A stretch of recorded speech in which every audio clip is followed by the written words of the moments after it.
practices have gained widespread acceptance for addressing conflicts and fostering positive relationships in schools. Amaro 2022 highlights its positive impact on behavior management within school settings.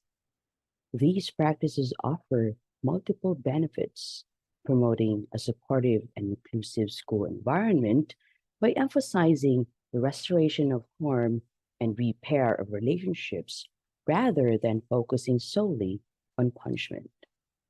Establishing a restorative committee can be difficult, particularly in the absence of reformed student affairs services and programs. This misalignment with restorative principles and goals is due to existing systems and processes. Research on restorative practices in the Philippines remains limited, and there is currently insufficient data to establish a clear connection between school culture, higher education branding, and the implementation of restorative practices.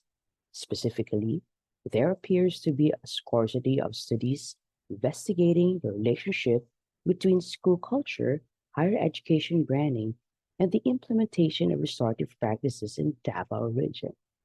Furthermore, the researcher identified a significant knowledge gap concerning the influence of school culture and higher education branding on restorative practices. Limited attention has been given to exploring how these variables specifically contribute to restorative practices. The primary objective of this mixed method study, specifically explanatory sequential design, was to determine the influence of school culture and higher education branding to the restorative practices of sectarian schools in Davao region. Respondents were chosen using random sampling technique for the quantitative phase, and 17 participants chosen purposefully for the IDI and FGD for qualitative phase of the study. Both descriptive and inferential statistics, as well as thematic analysis, were used to analyze the data. This study explored the potential influence of school culture and institutional branding on the implementation of restorative practices within the student affairs and disciplinary board of selected sectarian schools in Davao region. The research design used in this study was an explanatory sequential mixed methods approach. In the quantitative phase of the study, participants from sectarian schools provided numerical responses using a Likert scale to collect data. The objective of collecting this data was to assess the possible connection between school culture, higher education branding, and the adoption of restorative practices. After completing the quantitative phase, the study advanced to the qualitative phase to explore the collected data in greater detail. Moreover, the study aimed to investigate how these institutions shape their institutional image and communicated to society by formulating restorative practices. For my research questions, it sought to answer the following. First, what are the status of the school culture, higher education branding, and restorative practices of sectarian schools covered in this study? Do the school culture and higher institution branding significantly influence the restorative practices of schools? Third, what are the standpoints of the participants as regards to the salient findings from the quantitative data?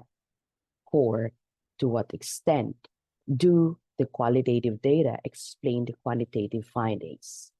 And fifth, based on the results of the study, what advocacy plan and restorative practices can be formulated for school, students, and parents? For the first research question, the result of the study reveals that the school culture is very high. This implies that collaborative leadership, teacher collaboration, professional development, unity of purpose, collegial support, and learning partnership are always manifested. the level of higher education is high, which means that all indicators, namely identity, environment, enrollment, planning, budgeting, and revenue, and community colleges are oftentimes manifested. The level of restorative practices is high, which means that all indicators, namely school practices, effective statements, proactive circles, impromptu conferences, and fair process are oftentimes manifested. For the results of the second research question, the standard beta coefficient of school culture is 0.28 with a p-value of 0.00, which indicates that a school culture is a significant predictor of restorative practices. The standardized beta coefficient of the higher education branding is 0.37 with a p-value of 0, which indicates that the higher education branding is a significant predictor of restorative practices. The overall regression model, which is to combine the effect of school culture and higher education branding as predictors of restorative practices, is a good fit for the data in this study. For the third research question, by implementing the IDI and FGD, the researcher obtained reasons for salient findings. First, the participants' standpoints on the salient findings of the study on school culture identified 3 themes. These are complementation of offices, aligned annual operation and strategic plans with the school's vision and mission, and competence building vis-a-vis school improvement. Second, salient findings of the study on the higher education branding also identified 3 themes. These are school's image aligned with its vision, mission, and values. University branding influences student academic performance and improve the social media branding of schools.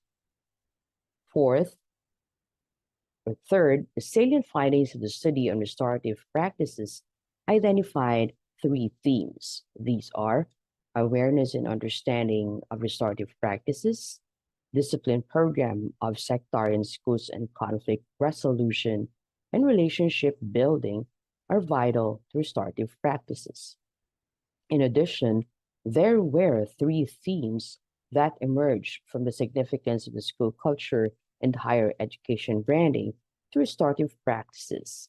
These are culture mindset of the members of the school community, influence of values-based branding in schools, and higher education branding fosters a positive image and reputation through restorative practices. For research question number 4, there were 8 themes that emerged from the extent to which the qualitative data explain the quantitative data.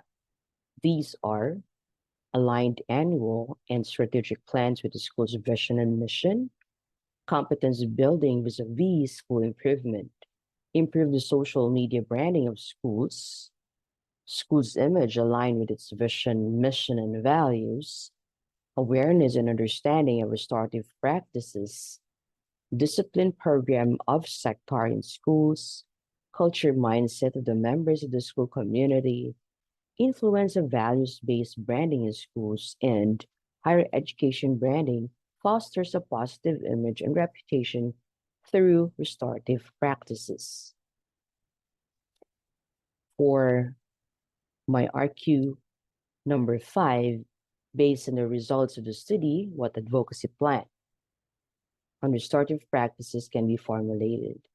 The researcher advocates for the widespread adoption of restorative practices as an alternative approach to justice and conflict resolution. Restorative practices emphasize restoration, responsibility, and involvement in the school community, offering a transformative path towards a more just and compassionate society. By promoting restorative practices, we aim to address the root causes of conflict, empower individuals, and foster stronger and more connected communities. In which I added and created a restorative plan based on the template provided by the graduate school.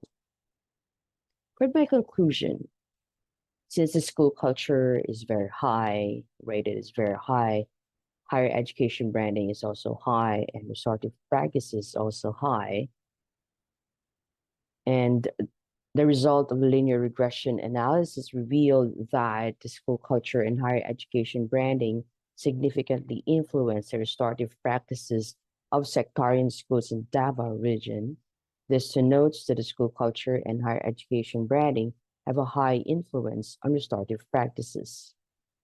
The standpoints of the respondents highlighted the essential role of school culture, higher education branding, and restorative practices in creating a positive and effective educational environment. In terms of explaining the extent to which the qualitative data explain the quantitative data, the study yielded 8 themes. And the qualitative findings provide insights into how these sectarian schools shape their institutional image and communicate it to society through the development of restorative practices. And for my recommendation, respondents acknowledge that the existing school culture played a crucial role in shaping the implementation and effectiveness of restorative practices. Respondents recognized that a strong and positive institutional brand reputation positively influenced the adoption and implementation of restorative practices. Respondents acknowledge the importance of effectiveness of restorative practices in fostering a safe and supportive environment, resolving conflicts, nurturing relationships, empowering students, and enhancing the institution's social responsibility.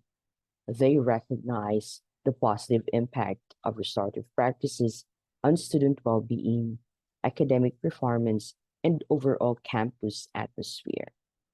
And since the result of the influence of the variables of the study is significant, future researchers may use these findings to explore and further understand the influences of school culture and higher education branding to restorative practices of schools. And since the result of the qualitative phase indicated the emergent themes for both the school culture and higher education branding, the school administrators of the higher educational institutions may consider reviewing and redesigning the annual operation plan and strategic plans to improve their system, establish their branding perspectives, and redesign their disciplinary procedures using restorative practices. The results suggest that sectarian schools can work on their policy development and support practical implementation of restorative practices in schools. By addressing these areas, schools can enhance their capacity to foster a positive and restorative school environment, leading to improved outcomes for students and the entire school community. Based on the results, the advocacy plan on restorative practices was formulated to guide the student affairs and the disciplinary board on the implementing rules and regulations of restorative practices. The school may consider adapting and aligning the advocacy plan with its discipline and formation program. That's all for my study. Thank you so much for listening.